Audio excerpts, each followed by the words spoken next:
Hello and welcome back to the channel. Today we have this position. It's white to move and draw. Now it might seem impossible because of this pawn on e3.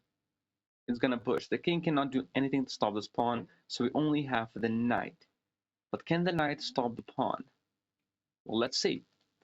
We have to make a reasonable move. Of course, moving the knight anywhere like this, is not gonna help because the pawn is going to be pushing and we have nothing. Really nothing. So the most reasonable move is to give a check with the knight. Now that's the first correct move. It seems very obvious. Now here black has four options. It's to go here, here, here, or take. For example, let's see what happens if he takes the pawn. If black takes the pawn, this will be a draw. Not because of knight d5, because he can push and then we have nothing. Instead of knight to d5, we play knight to c6. You're like, what is the point of knight to c6? What if he push?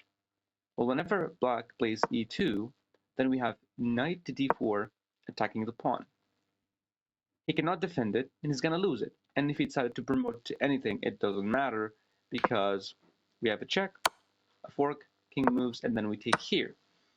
And now black is going to try to push this pawn, but we just try to get the king a little bit closer, and I guess we can stop it.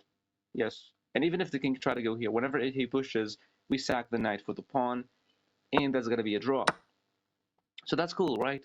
After knight to e7 check, we know what's going to happen if he takes. Now, what if he doesn't take? What if, for example, he moved back, played king to h5? Now, knight to d5 actually works.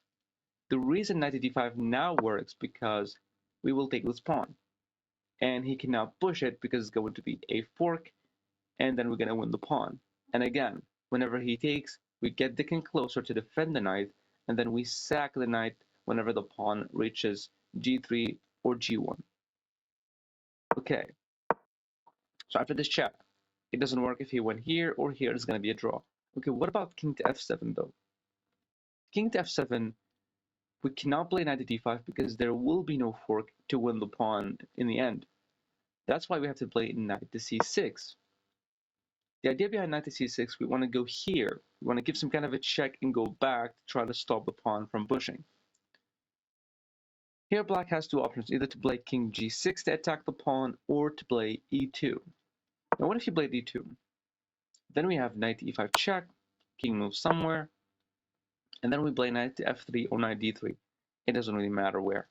Now knight to d3, tries to go after the pawn, but then we get the king closer, and let's just try to test it out. If it's actually gonna work for black to try to defend this, I don't think black can. And now here it's just gonna be a series of checks. We give checks. If he moved here, we give another check. And if he moved there, we give another check. So we're gonna keep checking him. And if he moves the king away, we just take here.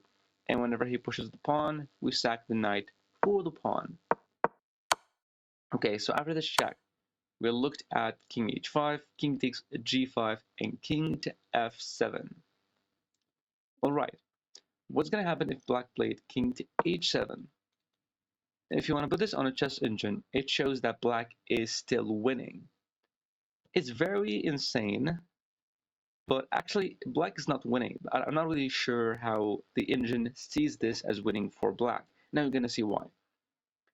Because here, the knight cannot stop the pawn. You can try to find a way, but you will never find it. There is no possible way for us to stop this pawn. The pawn is unstoppable.